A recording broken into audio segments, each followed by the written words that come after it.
శ్రీ గురుభ్యో నమః. ఈరోజు బీజాక్షర సీరియల్లో ఉన్నటువంటి అక్షరం అం. ఇది కూడా సర్వులు చేయొచ్చు. ఈ అం బీజము చాలా విశేషమైనటువంటిది. దీనికి పక్కన అటువైపు ఇటువైపు లం పెట్టాలి. చాలామందికి ఈ శబ్దం తెలియదేమో.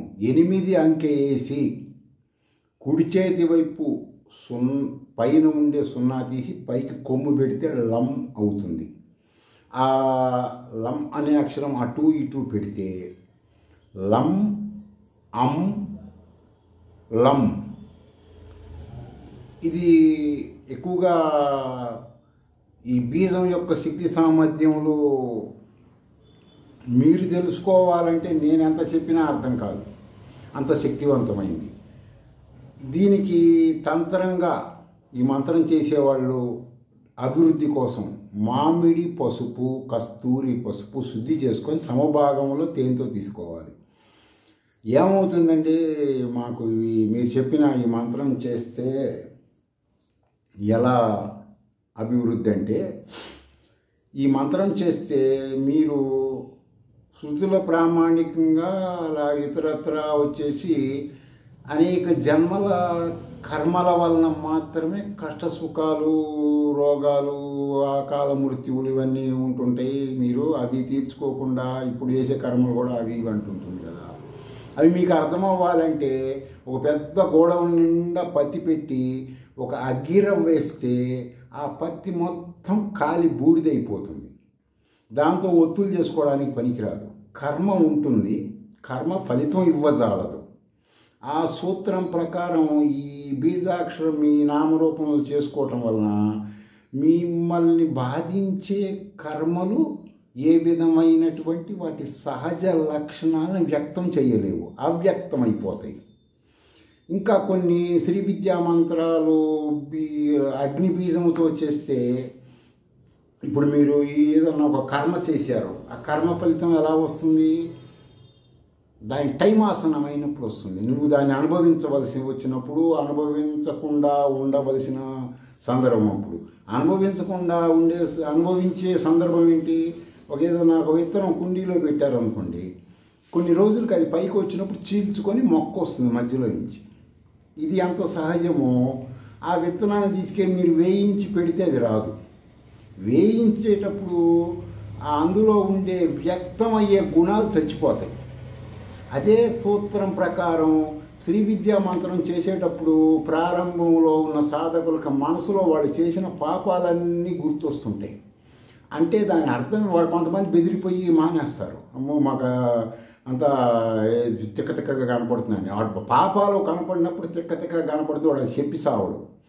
అంటే దాని అర్థం ఏంటంటే బాండీలో విత్తనాలు వేయించినట్టు వాడి కర్మలు వేయించబడుతున్నాయి. వాడు అందుకే పురస్చరణ చేయండి అని పెద్దలు చెప్పారు. ఈ శుద్ధి పురాణం చెప్పి సావలేక వాళ్ళు ఏం చెప్పారు, మీరు ఆ పురస్చరణ చేయండి అన్నారు. అప్పుడు ఏమవుతుంది, ఈ పురస్చరణ కాలంలో విత్తనాలు వేయించబడతాయి. వేయించిన తర్వాత ఆ కర్మలు ఏమవుతాయి? పత్తి చెప్పాను కదా మీకు, ఆ విధంగా అవుతాయి. మరి ఇవన్నీ ఎట్లా ఏంటంటే, ఒక్క చిన్న వీర్యం చుక్క, చిన్న ఆవ గింజ, అందులో ప్రాణము, వాడి కర్మలు కావలసిన శరీరం 4 అడుగుల 6 అడుగుల 10 అడుగుల కర్మలు అనుభవించవలసిన శరీరమే భగవంతుడి సబ్జెక్టు. ఆ ప్రాణాన్ని ఆ పరమాణు రూపంలో అందులో కర్మల కారణమైన కళేబరంలో పరమాత్మ ప్రవేశించి వాడి కర్మలు అనుభవిస్తూ ఉంటాడు. బుద్ధికి దగ్గరగా ఉంటాడు.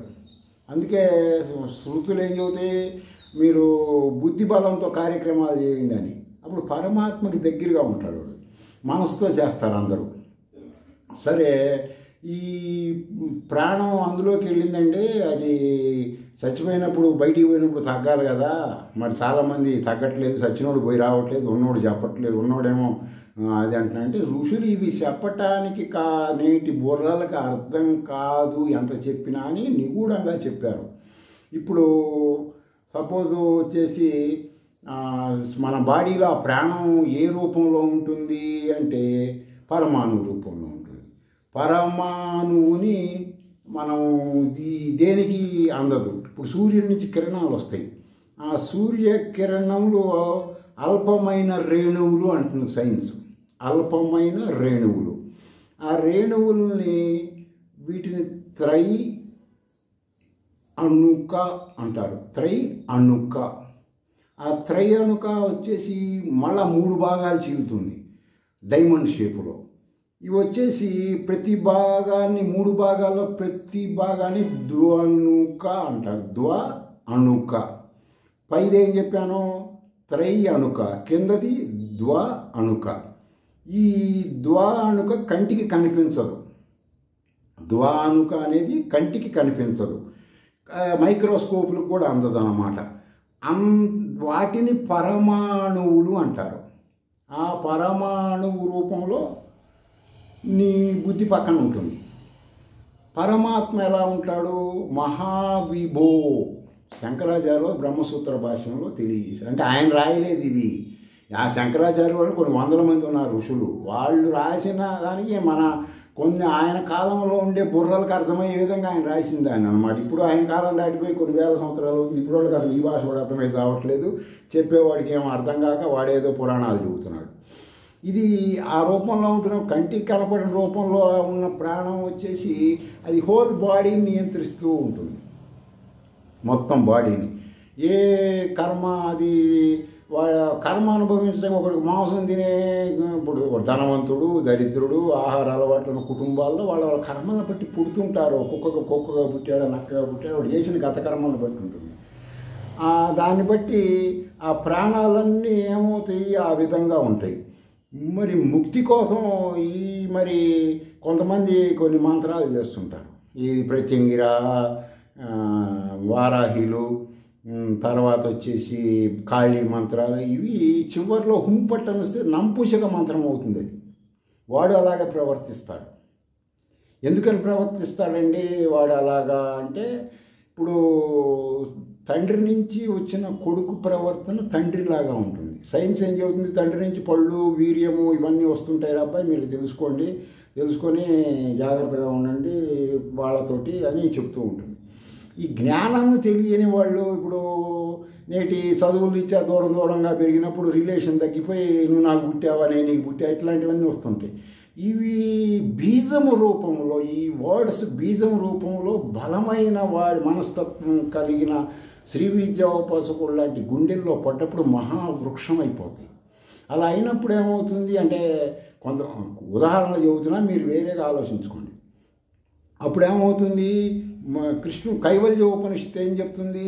మీరు ఇలాంటి మంత్రాలు చేసేవాళ్ళు వెంటనే వేరే బ్రహ్మ విద్య మంత్రాలు చేయాలి. మీరేదో ఇంద్రియాల సుఖం కోసం ఈ మంత్రాలు, ప్రయోగాలు, ఉపసంహారం ఇవన్నీ చేశారనుకో, చచ్చిపోయేటప్పుడు అంతిమ కాలంలో అది ఆలోచనతో ఉంటారు. ఏది ఆ ఆలోచనతో ఉన్నప్పుడు పుట్టేది పాషాణుడై పుడతాడు. షా దానికి నా ఆ అనే ధాతువు కలిపితే నంపుషకుడు అవుతుంది. దీన్ని కృష్ణుడు భగవద్గీతలో ఏం చెప్పాడు? మీరు అంతిమ కాలంలో ఏ ఏ మనోభావాలతో ఉంటారో మీకు ఆ శరీరాలు ప్రాప్తిస్తాయి అంటాడు. మీరు ఏ ఆలోచనలతో చనిపోతే ఆ ఆలోచనలు వస్తాయి. ఈ విధంగా ఈ మంత్రాలు చేసేవాళ్ళు తర్వాత సపోజు శృతి అంగీకరించిన బ్రహ్మ విద్య మంత్రాలు చేస్తే వాడికి స్లోగా ఆ యొక్క భావం తగ్గిపోయి మామూలు వాడి కర్మను బట్టి మళ్ళా జన్మ అనేది ఉంటుంది. సరే, దీనికి ఋషులు అంటే ఋష్ అనే ధాతువు కలిపితే ఋష్ అంటే చూచువాడు, ద్రష్ట. దానికి ధాతువు ఋష్ అనే ధాతువు కలిపితే చూచువాడు ఋషి అంటారు. అయితే ఇది రోమాలి అనబడే ఒక ఋషిక తల్లిదండ్రులు చిన్నప్పుడు అమిత ప్రేమతో అమ్మాయికి వయసుకు మించిన ఆహారం పెడతారు. పెట్టేసరికి హార్మోన్స్ డెవలప్ అయిపోయి ఒళ్ళంతా బొచ్చు వచ్చేస్తుంది అమ్మాయికి. రోమాలి అంటే బొచ్చు అని అర్థం, వెంట్రుకలు. ఆ విధంగా వచ్చేసరికి యవ్వనంలోకి వచ్చేసరికి అసహ్యకరంగా తయారవుతుంది. అప్పుడు ఆ అమ్మాయి శృతి ప్రామాణికమైనటువంటి మంత్ర విద్య ఒకటి చేసి దాని ద్వారా తెలిసిన ప్రకృతి నుంచి భూమిలో కొన్ని మణిశిల అని ఉంటుంది. ఆ మణిశిల వెంట్రుకలను తీసేస్తుంది. అలా అన్నమాట. కొన్ని ఉంటాయి ఆయుర్వేద ప్రమాణం. వాటిని తెలుసుకొని ఆ అమ్మాయి నివారణ చేసుకొని, ఆ నివారణ చేసుకున్న తర్వాత ఆ అమ్మాయి వచ్చేసి ఆత్మవిద్యా మంత్రద్రష్ట అయ్యి ఋషుల కోవలో ఒక స్టార్ లాగా వెలిగిందనమాట. ఆ విధంగా వచ్చేసి ఆధ్యాత్మిక పరంగా ఎవరు ఏ మంత్రం చేసినా చివరిలో స్త్రీయా పురుష నంపుసగా చూసుకోవాలి. అది మీరు తెలుసుకొని చేయాలి. పురుష మంత్రాలు చేసేవాళ్ళు ఒక విధంగా, మానసికంగా స్త్రీ మంత్రాలు చేసేవాళ్ళు ఒక విధంగా, ఇట్లా వాళ్ళ ఇంటర్నల్ బిహేవియర్స్ ఉంటాయి. దాన్ని బట్టి వాడి ప్రవర్తనని బట్టి వాడి ఆ దేవత వాళ్ళు అలా చేస్తుంది. ఎలా చేస్తుందండి దేవతలు అంటే, నియమం ఈ తండ్రి నుంచి పుట్టినప్పుడు తండ్రి హ్యాబిట్స్ తండ్రి వస్తున్నాయని సైన్స్ చెప్తుంది కదా. 24 గంటలు ఏదో ఆలోచిస్తావు అదే నువ్వు ఊగుతావు కదా. అప్పుడు నువ్వు ఇప్పుడున్న కర్మలు తప్పించుకోవడం కోసం వాడెవడో చెప్పాడు ఈడెవడో చెప్పాడు అని ఏదేదో పిచ్చి మంత్రాలు చేయకుండా ఋషులు అంగీకరించినటువంటి మంత్రాలని శాస్త్ర ప్రామాణికంగా ఆచరించుకోండి. ఈ జ్ఞానాలు ఈ లం అనే మంత్రం చేస్తే వాడికి కలుగుతాయి. ఆ జ్ఞానాలు కలిగిన తర్వాత ఏం చేస్తాడంటే వాడు డెవలప్ చేసుకొని ఎడ్యుకేషన్లో ఇంప్రూవ్మెంట్ చేసుకొని తర్వాత ఎవరి రంగాలలో వాళ్ళు అభివృద్ధి చెందొచ్చు అన్నమాట. తర్వాత వచ్చేసి ఇవన్నీ కూడా ఈ వేదంలో చెప్పిన ఈ విత్తనాలని భగవద్ సర్వ ఉపనిషత్తులో సారంగా కృష్ణుడు చెప్పింది ఇంకా అర్థమే కాని వాళ్ళకి, కాత్యాయన మహర్షి రాసిన ధర్మసూత్రం అది అర్థం కాని వాళ్ళకి, ఆప్తవాక్యాలు అది అర్థం కాని వాళ్ళకి పరి విధాలుగా ప్రజలకి జ్ఞానం చెప్తున్నారు. కాబట్టి దాన్ని ఆచరించండి. మీరు తెలుసుకోండి. ఏ విధంగా తెలుసుకుంటారో ఇప్పుడు నేను మీతో మాట్లాడాను, మీరు వెళ్ళి సబ్జెక్టు నెట్లో చెక్ చేసుకోండి. చేసుకున్న తర్వాత పాలన కాత్యాయన మహర్షి నేను పేర్లు చెబుతుంటా కదా, అట్లా మీరు చూసుకోండి. ఇవన్నీ చూసినందువలన రాదు, వాటిని తెలుసుకొని మీ స్వ అనుభవంలోకి తెచ్చుకోవాలి. అప్పుడు వస్తుందన్నమాట ఈ జ్ఞానం. ఇది తెలియకపోతే ఏమవుతుందంటే ఉన్మాద స్థితిలో ఉన్నవాళ్ళు, మూర్ఛ స్థితిలో ఉన్నవాళ్ళు, తర్వాత వచ్చేసి మనోవైకల్యం కలిగిన వాళ్ళు మాకు దేవుడు వస్తున్నాడు ఇంట్లోకి, దేవుడు పట్టిందని, మాకు దయ్యం పట్టిందని, సైతాన్ పట్టిందని ఈ ప్రాబ్లమ్స్ ఉన్న వాళ్ళు అవధూతలుగా మారటం ఇలా తిరుగుతుంటే ఈ సంధ్యావందనం చేయనటువంటి వాళ్ళు ఉంటారు వైదికుల్లో కొంతమంది. వీళ్ళు వాళ్ళని అవధూతలుగా జీవించడానికి పూజారి గారు కూడా ఒప్పుకున్నాడు కదా, మనం కూడా ఒప్పుకుందామని వీళ్ళు వాళ్ళకి ట్రీట్మెంట్ ఇప్పకుండా వాళ్ళని కూడా సచ్చేదాకా ఆ స్థితిలో ఉంచుతారు. కాబట్టి ఉన్మాద స్థితిలో మానసిక వైకల్యంలో ఉన్న వాళ్ళని అవధూతలుగా భావించద్దు, శృతులు అంగీకరించవు. కొంతమంది స్వలాభం కోసం అలా చేస్తారు. ఇవి మీ ఇంటి పురోహితుడు మీకు చెప్పాలంటే అట చెబుతాడు, వాడి జ్ఞానం ఉండాలి కదా. సంధ్యావందనం చేసినందువల్ల ఈ జ్ఞానం తెలుస్తుంది. వాడు పుణ్యాత్ముడు కాదు. బ్రాహ్మణుడికి ఒక శాపం ఉంది, సంధ్యావందనం చేయకపోతే పాపం, చేస్తే పుణ్యము రాదు. వాడి శ్రీ విద్యామంత్రం చేయాల్సిందే. మళ్ళా గుర్తుపెట్టుకోండి.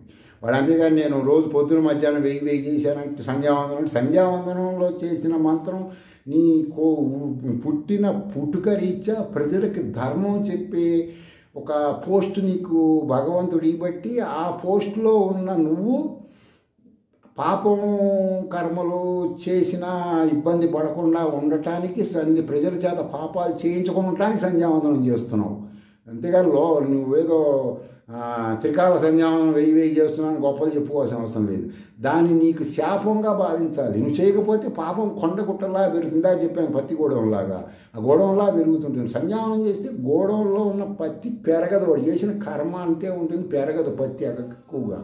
ఈ శ్రీ విద్యామంత్రం చేశాడు అనుకోండి, వాడు కూడా అగ్గిరవ పడ్డప్పుడు భస్మం అవుతుంది. ఋషులు అదే పరి విధాలుగా చెప్పారు. దేశమాన కాలమాన పరిస్థితులను బట్టి వాళ్ళు కామరూపులై జ్ఞానం వలన ద్వారా చెప్పిస్తూ ఉంటారు.